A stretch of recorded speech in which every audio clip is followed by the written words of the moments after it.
Oke Wak, jadi kisah yang akan aku bawakan malam ini dikirim sama Wawa aku yang kita sebut aja namanya Uti dari Kalimantan Selatan.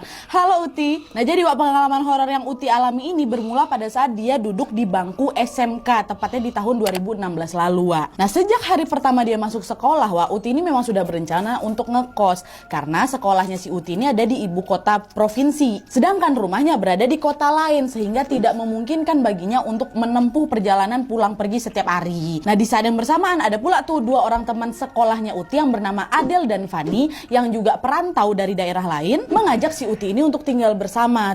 Daripada kau ngekos sendirian kita ngontrak barengan aja lah yuk Wak biar lebih hemat nanti, katanya kayak gitu. Nah mendengar ajakan itu Uti pun segera mengiyakan dengan senang hati Wak ya. Dan akhirnya pengen ngontrak nih mereka bertiga kan. Nah setelah beberapa saat mencari akhirnya mereka menemukan sebuah rumah yang jaraknya memang tidak terlalu jauh dari sekolah mereka. Mereka pun langsunglah menanyakan beberapa hal kepada pemiliknya sekaligus juga survei lokasi. Dan setelah mempertimbangkan dengan matang Wak, mereka pun akhirnya memutuskan untuk mengontrak di rumah itu gara-gara beberapa alasan. Pertama, secara harga masuk nih mau budget mereka. Nah yang kedua, karena pemilik rumah itu yang bernama Bu Safi tinggal bersebelahan Wak dengan rumah kontrakan tersebut. Dan kedua hal itulah yang akhirnya membuat mereka semakin mantap untuk mengontrak di sana. Ya kan setidaknya walaupun mereka ini jauh dari orang tua, masih ada bapak ibu kontrakan ini ya kan yang bisa dimintain tolong lah gitu ketika mereka membutuhkan sesuatu. Nah setelah semuanya deal Wak, tanpa menunggu waktu yang lama mereka pun segera membayar sewanya dan pindahlah ke kontrakan itu. Nah sampai sini sebetulnya nggak ada kejadian yang aneh-aneh dialamin sama Uti Wak. Hingga tibalah suatu hari yang mengejutkan dan betul-betul mengubah kehidupan Uti terjadi.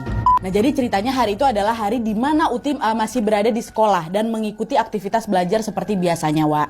Ketika memasuki jam pelajaran terakhir, Uti ini mendadak pengen ke toilet, kebelet pipis. Saking kebelet pipisnya Wak, Uti ini langsung pergi aja ke kamar mandi sendirian tanpa mengajak satupun temannya. Sesampai di kamar mandi Wak, Uti masuklah ke salah satu bilik dan buang hajat di sana. Ketika berada di dalam bilik itu, samar-samar Uti ini mencium ada bau semen basah gitu Wak, yang khas sekali dengan bangunan baru tuh loh. Nah Uti yang kaget langsung bergumam, kok aku nyium bau semen ini? Aku salah masuk kamar mandi apa ya? Katanya. Tapi waktu itu Uti nggak ngambil pusing Wak, dan dia tetap melanjutkan aktivitasnya itu kan. Nah setelah selesai Uti pun langsung keluarlah dari bilik kamar mandi dan kembali menuju ke kelas. Baru beberapa langkah aja dia keluar dari kamar mandi itu Wak, secara tiba-tiba Uti ini dilanda rasa sakit kepala yang luar biasa kali. Dan gak cukup sampai di situ aja Wak, tubuh Uti ini juga mendadak menggigil sampai keluar butir-butiran keringat dingin tuh loh, tahu kalian kan? Nah merasa dirinya nggak enak badan kan, Uti pun langsunglah kembali ke kelas ya buru-buru nih supaya rasa sakit yang diderita ini segera hilang. Dan sesampainya di kelas Wak, Adel kawan kontrakan yang memang duduk di samping Uti itu pun memandang si Uti dengan tatapan keheranan. Gak apa-apa kau.